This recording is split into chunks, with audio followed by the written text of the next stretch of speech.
তোমাকে একেবারে শুরুতে একটু স্মরণ করিয়ে দিই। আমার প্রথম স্পেলে যখন বলছিলাম, আমি একটা কথা বলছিলাম, বিএলওরা সাধারণভাবে রাজ্য সরকারের কর্মচারী এবং কেন্দ্রীয় ডিরেক্টিভসের আন্ডারে যেহেতু ইসিআই, এই যে এই যে এই যে এটা এটা একটা কোয়ালিশন হতে পারতো, কিন্তু এটা কোয়ালিশনের জায়গায় এটা কোয়ালিশন হয়ে গেছে।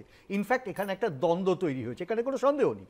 আমি তোমাকে একটা পরিষ্কার কথা বলি, আমি বারবার যেটা বলতে চাইছি, আমরা কেরালার ক্ষেত্রে হোক বা রাজ্যের ক্ষেত্রে হোক বা অন্য রাজ্যের ক্ষেত্রে হোক, কে সরকারে আছে থেকেও বড় প্রশ্ন হচ্ছে এই ফর্মুলেশনের ক্ষেত্রে রাজ্য সরকার যখন কর্মচারী দিচ্ছেন, প্রত্যেকটা ক্ষেত্রে তাদের অধিকার আছে ইসিআইয়ের সাথে বসে এই সেটেলমেন্টটা করা, যে ডিউরেশনটা কি হবে। তার কারণ আমি তোমাকে বলি, আমার ব্যক্তিগত অভিজ্ঞতা থেকে তোমাকে বলি, বিএলএ যে ট্রেনিংটা, অর্থাৎ প্যারালাল যে ট্রেনিংটা, তার ইনভলভমেন্ট আমার ছিল এবং আমাদের ক্ষেত্রে, আমার দলের ক্ষেত্রে।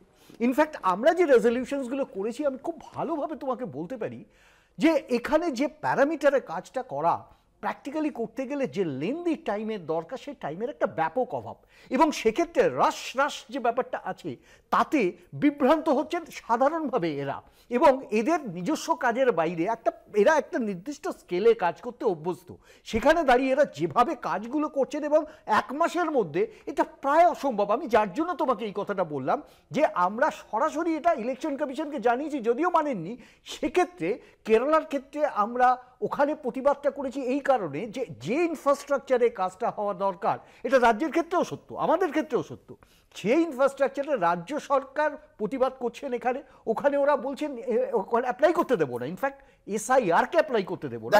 কিন্তু একটা জিনিস আমি বলিনি, একটা জায়গাতে একদম পারফেক্ট, একটা জায়গাতে তোমাকে বুঝতে হবে যে আজকে যে ক্রাইসিসটা তৈরি হলো, ক্রাইসিসটা কিন্তু বেসিক্যালি টাইম ম্যানেজমেন্ট ফ্যাক্টর, এবং সেটাই থাকলো।